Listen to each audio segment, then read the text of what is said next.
Welcome guys, हमारे channel पर नई है तो subscribe and like comment share जरूर करें ताकि आगे की स्टोरी आप लोगों के बीच अपलोड कर सकूं। विधि की कही बात पर पाखी ने उसे अपने दांत दिखा दिए ग्रिन ग्रिन और कहा, वो क्या है ना, तुम्हें तो पता ही है मुझे पार्टी में जाना कितना पसंद है, खास करके डांस करना और खाना खाना। माही ने भी पाखी की बात सुन ली थी। उसने वॉशरूम का दरवाजा खोला और पाखी से हंसते हुए कहा, हाँ, खाने और नाचने के अलावा तेरे पास और काम ही क्या है। जब विधि और पाखी ने माही की तरफ देखा तो वो कुछ देर के लिए तो कुछ बोल ही नहीं पाए, वो बस माही को ही घूरे जा रही थी। माही, क्या हुआ, ऐसे क्या देख रहे हो, क्या मैं अच्छी नहीं लग रही? नहीं, पाखी और विधि ने एक साथ कहा, क्या सच में ठीक नहीं लग रही? मेरे पास तो कोई और ड्रेस भी नहीं है यहाँ पर, अब मैं क्या करूँगी? एक काम करती हूँ, मैं पार्टी में नहीं जाऊंगी, तुम दोनों राहुल को कह देना मेरी तबीयत खराब है इसलिए मैं पार्टी में नहीं आ पाई। माही ने खुद को इधर उधर घूम कर देखते हुए कहा। माही की बात सुन विधि और पाखी अपने होश में वापस आए। विधि, नहीं, तुम अच्छी नहीं, बहुत अच्छी लग रही हो, आज पार्टी में सभी लड़के तुम्हें ही घूर घूर कर देखेंगे। आज तो माही तू जरूर किसी ना किसी को तो पक्का मार ही डालेगी अपनी इन अदाओं से, पाखी ने थोड़ी नौटंकी करते हुए कहा।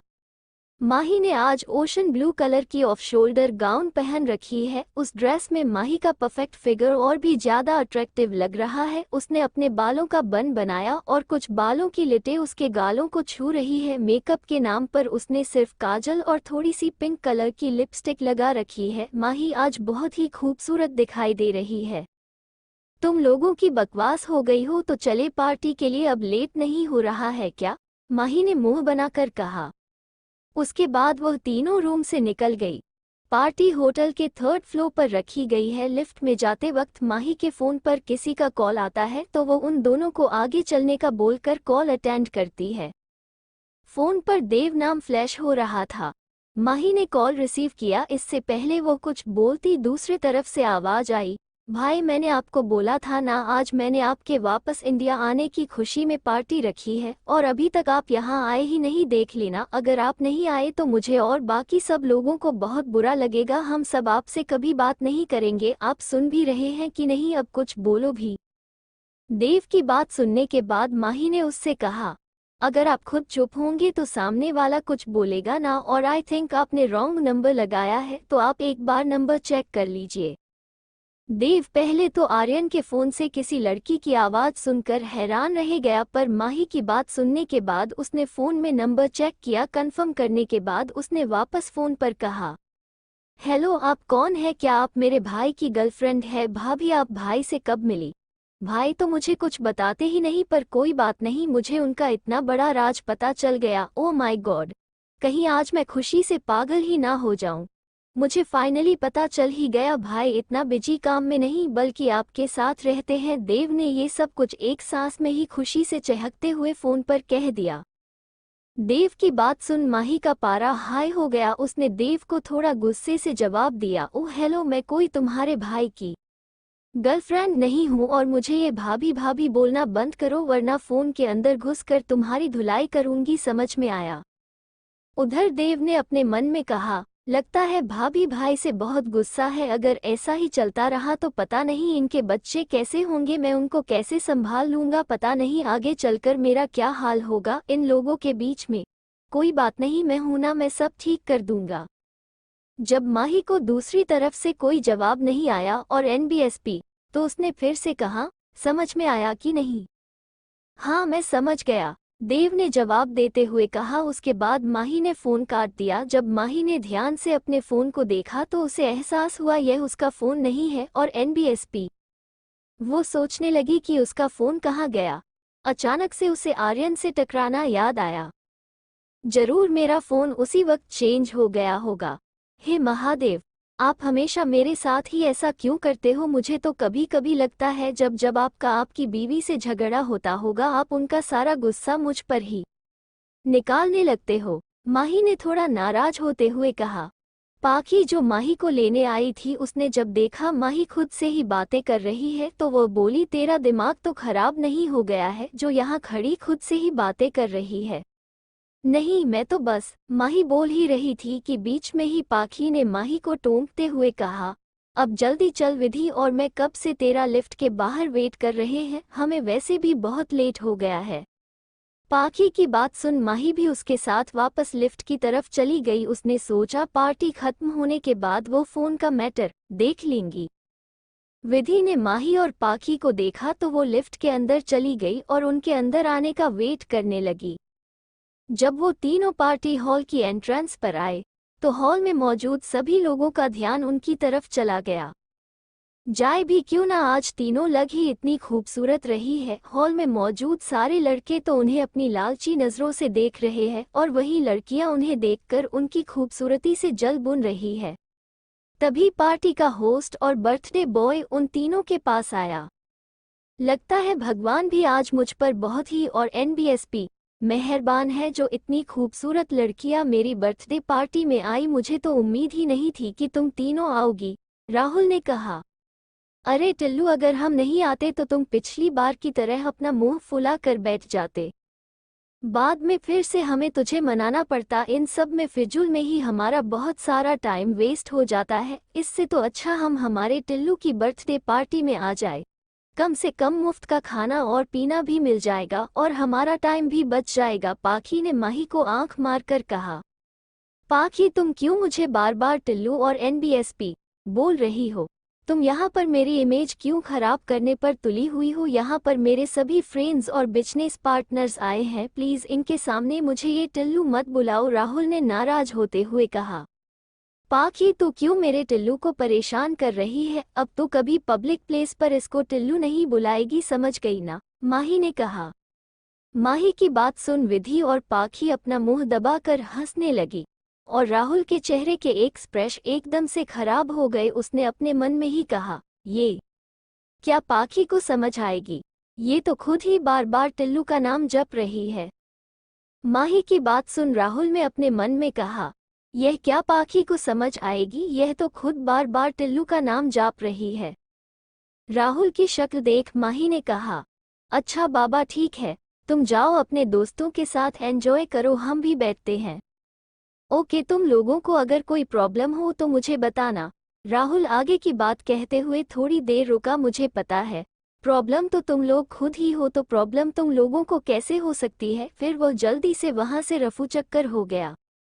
राहुल के जाने के बाद वो तीनों एक टेबल पर बैठ गई। पूरे हॉल में धीमी आवाज में इंग्लिश म्यूजिक चल रहा था और लोग ग्रुप बनाकर आपस में बिजनेस रिलेटेड बातें कर रहे थे। यार माही, तुझे नहीं लगता ये पार्टी कुछ ज्यादा ही बोरिंग है? पाखी ने पूरे हॉल में अपनी नजर घुमाते हुए कहा। हाँ यार, बात तो तेरी सही है, विधि ने भी पाखी का साथ देते हुए कहा। तो चलो फिर इस बिना तड़के की दाल में थोड़ा तड़का लगाने के लिए, माही ने अपनी जगह से उठते हुए कहा। माही के ये कहते ही पाखी और विधि के चेहरे पर मुस्कुराहट आ गई। बाद में पाखी ने डीजे के पास जाकर कुछ कहा। थोड़ी देर बाद पूरे हॉल की लाइट ऑफ हो गई और म्यूजिक भी बंद हो गया। सभी लोग इधर उधर घबराहट में देखने लगे।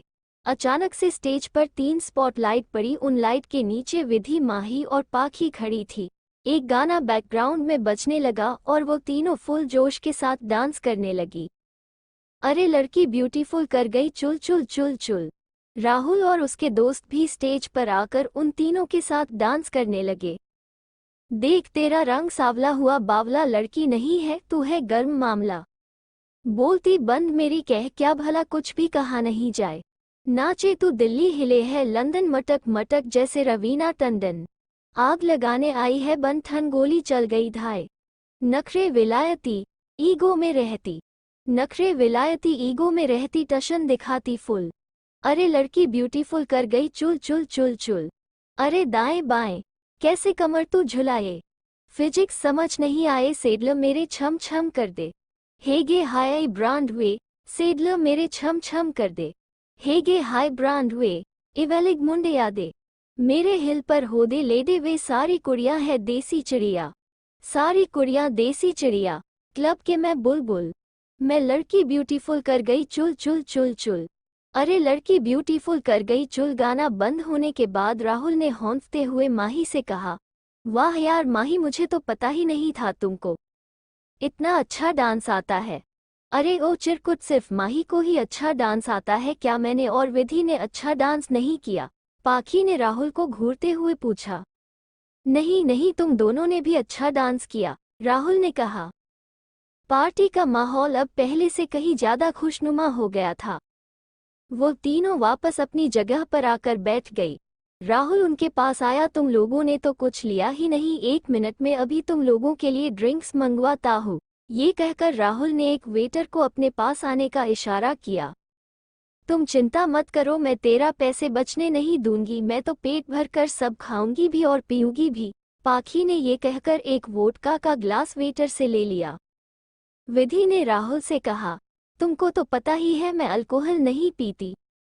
हाँ मुझे पता है तुम और माही शराब नहीं पीते, पर फ्रूट जूस तो पीती हो ना। ये जूस बहुत ही अच्छा, मैंने इसे अब्रॉड से मंगवाया है। ये कहकर राहुल ने वेटर से 2 ग्लास जूस के टेबल पर रख दिए, लेकिन गलती से राहुल ने उनमें से एक रेड वाइन का ग्लास उठा लिया था।